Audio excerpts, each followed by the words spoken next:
চিন্তা করলেই যদি হাত পা চলে কিংবা মস্তিষ্কের সংকেতেই যদি বোঝা যায় অসুস্থতার গোড়াটা কোথায়, তবে চিকিৎসার কাজটা অনেক সহজ হয়ে আসবে। চীনে সেই কল্পনাই বাস্তব হচ্ছে ব্রেইন কম্পিউটার ইন্টারফেস বা BCI প্রযুক্তির মাধ্যমে।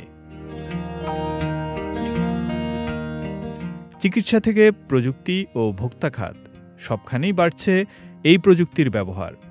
বাজারে এর প্রবৃদ্ধিও বিস্ময়কর। 2027 সালের মধ্যে চীনের বাজারে BCI এর আকার 550 কোটি ইউয়ান হবে বলে আশা করা হচ্ছে। BCI প্রযুক্তিতে নানা উদ্ভাবনী অর্জন ঘটছে। চিকিৎসা ছাড়াও শিল্প, শিক্ষা ও ভোক্তা খাতে এর ব্যবহার বাড়ছে। এই বিস্তৃত ব্যবহারই বাজারকে আরও সম্প্রসারিত করবে।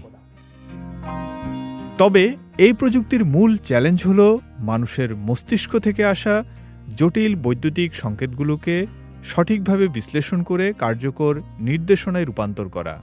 শান্তং প্রদেশের চিনানে একটি গবেষণাগারে দেখা গেল পক্ষাঘাতগ্রস্ত এক রোগী শুধু চিন্তা করেই চালাতে পারছেন এক্সোস্কেলেটন, যা দিয়ে তিনি হাঁটছেন, পাও তুলছেন।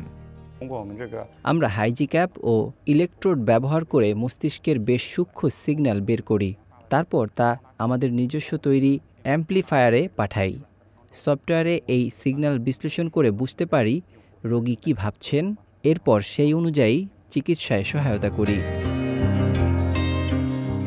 ছেংতু শহরের একটি মেডিকেল গবেষণাগারে আর্টিফিশিয়াল ইন্টেলিজেন্স বা AI প্রযুক্তির সাহায্যে BCI উন্নয়নের কাজ চলছে। উদ্দেশ্য হল BCI যেন সাধারণ মানুষের হাতের নাগালে আসে। গবেষকরা জানালেন তারা AI ব্যবহার করে BCI প্রযুক্তিকে আরও বেশি মানুষের কাছে পৌঁছে দিতে চান। এই সেবাটি ঘরে ঘরে পৌঁছে যাবে, এটাই তাদের লক্ষ্য। সম্প্রতি ছেংতুর ওয়েস্ট চায়না হাসপাতালের সার্জনরা এই প্রযুক্তি ব্যবহার করে এক রোগীর ব্রেইন টিউমার অপসারণ করেছেন। BCIর সাহায্যে নিউরন সিগন্যাল বিশ্লেষণ করে সুস্থ কোষ আর টিউমার কোষ আলাদা করতে পেরেছেন তারা। এতে অনেক বেশি নিখুঁতভাবে টিউমার অপসারণ করা সম্ভব হয়েছে।